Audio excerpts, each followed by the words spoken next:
నార్లు పోషణం ఎక్కడి నార్లాడ ఎనుకపోతున్నాయి. వర్షం లేదు. ఇగో బయటకు వెళ్ళి నీళ్లు తీసుకొస్తుంటే కరెంట్ కూడా అప్పుడప్పుడు ట్రబుల్ ఇస్తుంటే బట్టి మొక్కజొన్న వండించంటే ఇక వాన దేవుడు పోయింది సార్.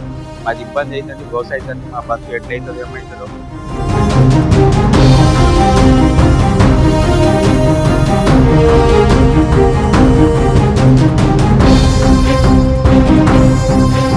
ఎలినో ప్రభావం రైతులపై తీవ్రంగా కూడా దెబ్బ కొడుతుంది.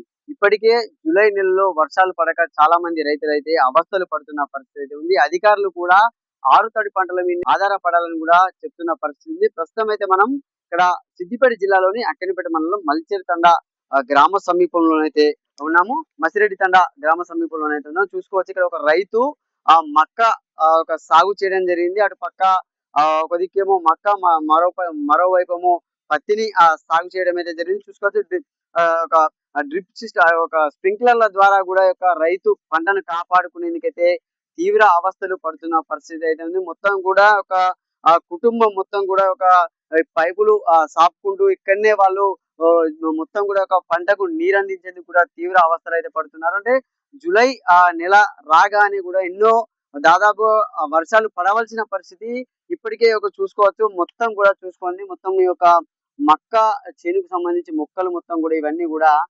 వాడిపోతున్న పరిస్థితి ఉంది నీరు లేక. అటు ఆకాశం నుంచి నీరు రాకపోవడంతో బోరు బావుల్లో ఉన్నటువంటి నీటిని కొద్దో గొప్ప వస్తున్నటువంటి నీటిని స్ప్రింక్లర్ల ద్వారానైతే ఇక్కడ పంటకు అందిస్తున్న పరిస్థితి మనతో పాటు రైతు ఉన్నారు. అంటే చెప్పండి, ఇప్పుడు జూలై నెలలో వర్షాలు వచ్చే పరిస్థితి, కానీ ఒక ఎలినో ప్రభావం వల్ల కూడా వర్షాలు రావట్లేదని అధికారులు చెప్తున్నారు. ఎన్ని ఎకరాల విస్తీర్ణంలో మీరు పంట పండిస్తున్నారు? ఇలాంటి పరిస్థితి ఎప్పుడైనా ఎదురైందా మీకు? సార్ ఇది 3 ఎకరాలు సార్ మక్కేసిన.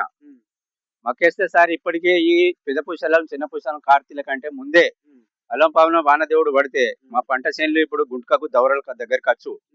అటువంటి వాన దేవుడు పడక నార్లు పోషణం ఎక్కడి నార్లాడ ఎనుకపోతున్నాయి. వర్షం లేదు. ఇగో బయటకు వెళ్ళి నీళ్లు తీసుకొస్తుంటే కరెంట్ కూడా అప్పుడప్పుడు ట్రబుల్ ఇస్తుంటే కరెంట్ కూడా కరెక్ట్ ఇస్తలేరు. ఆ ఇబ్బంది కొని మొక్కజొన్న మొత్తం నోట్లోకి వచ్చింది పోతుంది సార్. ఒక్క బ్యాగ్ 2150 రేటు పెంచిరు. యూరియా సంచులు ఎకరానికి ఒక్కటే బ్యాగ్ అని ఇస్తారు. ఎకరానికి ఒక్క బ్యాగ్ సరిపోవు సార్. భూమి మంచి లఘువైన భూమి, ఆవు పెండ గాని కోడి ఏరు గాని పోసుకున్నది లఘు ఉంటే రైతుకు ఆ పంటలో కొంచెం జల్లినది కవర్ అయిపోద్ది. మాటువంటి చెలక గుడ్డలలో సార్ ఈ మొక్కజొన్న పంట వేస్తే ఒక సంచి మాకు సరిపోదు.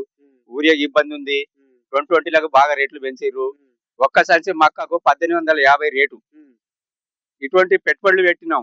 డీజిల్ రేట్ పెరిగిందని ట్రాక్టర్ తోటి దున్నిపిచ్చి చేసి ఇంత ఇబ్బందిగా పడి మొక్కజొన్న వండిస్తా అంటే వాన దేవుడు పోయింది సార్. మాది ఇబ్బంది అవుతుంది, గోస అవుతుంది, మా బతుకు ఎట్లయితుందో ఏమవుతుందో ఇలాంటి పరిస్థితి ఉంది సార్. ఒక ఎకరము పెట్టుబడి ఎంత అయితే మామూలు ఒక మక్క చేనుకు ఎకరం పెట్టుబడి అంటే విత్తనం దున్నుడు స్టార్ట్ చేసిన నుంచి చేతికి మనకు పంట చేతికి వచ్చే వరకు ఎంత పెట్టుబడి అవుతుంది మామూలు? ఎకరాన్ని ఖచ్చితంగా 20-25 వేలు వస్తుంది. వస్తుంది. ఇప్పుడు అన్నిటికి కూడా అంటే ఇప్పుడు ఎంత ఒక బ్యాగ్ తీసుకొస్తే మనం మక్కల బ్యాగ్ తీసుకొస్తే విత్తనాలు అంటే ఎంత దానికి ఎంత రేటు పెరిగింది, ఎకరాకు ఎన్ని బస్తాలు అయితే సరిపోతుంది? ఒక ఎకరాన సార్ ఇప్పుడు నాటితేనేమో ఎకరాన 2 బ్యాగులు అవుతాయి. మేము నాగళ్లతో వేస్తే 3 బ్యాగులు. ఒక ఎకరానికి 3 బ్యాగులు. ఒక ఎకరానికి 2 బ్యాగులు ఫస్ట్ అడుగు మందు పోస్తాం. తర్వాత ఒక ఎకరానికి 3 సార్లు ఉరియ పోస్తాం. 3 రోజులు 6 బ్యాగులు అవుతాయి. అది పెట్టుబడి పెట్టి నీళ్లు మంచిగా ఉంటే పంట చేతికి వస్తుంది. అటువంటి ఇబ్బంది వర్షాలు లేక పొద్దున్నచ్చి తినకుండా తాగకుండా ఇళ్ళనే పడి ఉన్నాం సార్. ఇదే గోసం, ఇదే సమస్య. అంటే మీ అనుభవంలో ఇప్పుడు దాదాపుగా మీరు కొన్ని ఏళ్ళ బట్టి కూడా మీరు చిన్నప్పటి నుంచి వ్యవసాయం మీద ఆధారపడి బతుకుంటారు కదా, అంటే ఇలాంటి కరువు ఎప్పుడైనా కనబడదు? ఇట్లా మామూలుగా జూలై నెల రాగానే కూడా ఎంతో కొంత వర్షాలు పడి రైతులు పనుల మీద కావచ్చు, కూలీలకు కావచ్చు, మీరు జీవనోపాధి ఇచ్చేది ఏంది పరిస్థితి ఇప్పుడు? సరే, ఇది 2014 ముందు ఒక 2-3 ఏళ్ళు కాలం పోయింది. అప్పట్లో అంటే అంతట్లో పోయింది. అప్పుడు కాలం పోయింది. అప్పుడు అక్కడక్కడ నుండి అట్లనే కొంత కవర్ చేసుకున్నాం ఒక 2 సంవత్సరాలు 3 సంవత్సరాలు. తర్వాత నుండి సార్ మధ్యలో అయితే చాలా మంచి కాలం అయింది. బాగానే పంటలు పండినాయి, బాగానే ఉన్నాం. కానీ ఈ సంవత్సరం ఏం పాపం వచ్చిందో గిన్నొంటి గోస ఇదే పరిస్థితి అయింది సార్. ఇక్కడ మన నీళ్ళ పరిస్థితి, నీళ్లు మంచిగా వెళ్తాయా? ఎన్ని గంటలు వస్తుంది? నీళ్ళు లేవు సార్. చిన్నగా బావి పొక్క తీసిన అక్కడ జైసిప్ తోటి 2 గజాల పొక్క తీసి 3 మోటార్లు అయ్యి కొంచెం కొంచెం గ్యాప్ ఇచ్చుకుంటే ఆ పొక్కలు రింపుకొని అందులో పోపించి ఇప్పుడు బయట స్ప్రింక్లర్ తోటి దింపుతున్నా సార్. నీళ్లు కూడా బోర్లు ఫుల్ లేవు. ఇంత దగ్గర మాకు గౌరవెల్లి డ్యామ్ ఉంది కదా, ఇందులో మాకు ఒక వరద కాలం వచ్చి ఆ డ్యామ్ నింపేస్తే ఈ అక్కనపేట మండలం సిద్దిపేట జిల్లాలో మాకు అందరికీ కవర్ అయిపోవు. గోదావరి ప్రాజెక్ట్ నీళ్ళు వస్తే మీకు ఏమన్నా నీళ్లు ఊరుతాయి ఇక్కడ? ఊరుతాయి. మా బాయిలు పొక్కలు 250, 300 ఫీట్లు వేసినాం కదా, అది రింపేస్తే మా పొక్కలే ఒడవవు. మా బోర్లు ఫుల్ సక్సెస్ అవుతాయి. ఇంత పంట, వరి పొలాలు పంట పండిస్తాం, మొక్కజొన్న పండిస్తాం, పత్తి పంట పండిస్తాం, కాయకూరలు కూడా పండిస్తాం. ఎద్దడి కాలాలు నీళ్ళు లేవని చెప్పి కొందరు ఒక్కొక్క దొయ్యలు కొత్తిమీర పోసుకొని కూడా పొట్ట గడుపుకుంటున్నాం. అలాంటి ఇబ్బంది వచ్చింది ఈ సంవత్సరం మాకు. ఇక్కడ మీది అక్కడ దున్నిచ్చేది కూడా మీదే కదా పత్తి, అంటే అక్కడ ఎంత పెట్టుబడి అయింది మామూలుగా? సార్ అది ఒక బ్యాగ్ 850 రూపాయలకి ఇచ్చారు. మొత్తం 14 బ్యాగులు వేసిన 4 ఎకరాలకు. 14 బ్యాగులు వేసిన, 4 సంచులు 20 కింద అడుగు మంది పోసిన దున్నిన. మళ్ళీ ఇప్పుడు గుంటక కొడుతున్నా, అది మొలవకుంటే దాన్ని కూడా ఈ పింక్లేర్ తోటే మొత్తం 2 తల్లు దింపితేనే మొలక పైకి వచ్చింది. పత్తికి తక్కువ కదా నీళ్ళు వేసేది, మామూలుగా ఏంటంటే వర్షం మీదనే ఆధారపడతారు కదా. వర్షం మీద ఆధారం పడి మొలుతుందని బాగా గాలి పెట్టుకుంటా మొగుల మీద మొగులు వచ్చిందని, అరే ఇంకా బాగా ఒత్తుగా పడితే ఇబ్బంది అవుతుందని పత్తి నాటుకుంటే మొలవటం లేదు. కొంచెం నామం చేసుకొని భూమి తల్లికి వెళ్ళి బయట వస్తానుంటే 2 పింక్లర్ల తోటే 2 తడిలు తింపేటాలకు మొలక పైకి వచ్చింది కానీ మళ్ళీ ఎండ దెబ్బకు ఈ గాలికి మొత్తం మాడిపోతూనే ఉంది సార్. ఈ సంవత్సరం బతుకు ఆగముంది మాది.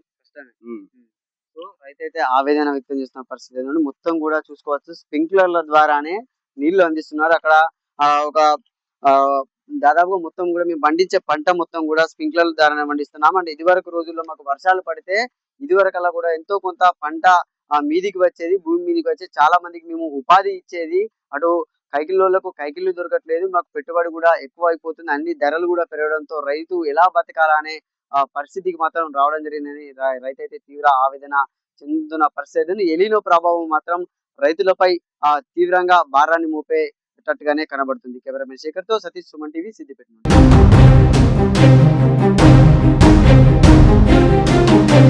నార్లు పోసినాం, ఎక్కడి నార్లాడ ఎనుకపోతుంది, వర్షం లేదు. ఇగో బయటకు వెళ్ళి నీళ్లు తీసుకొస్తుంటే కరెంట్ కూడా అప్పుడప్పుడు ట్రబుల్ ఇస్తుంటే మొక్కజొన్న పండిస్తా అంటే వాన దేవుడు పోయింది సార్. మాది ఇబ్బంది అవుతుంది, గోస అవుతుంది, మా బస్సు ఎట్లయితుందో ఏమవుతుందో.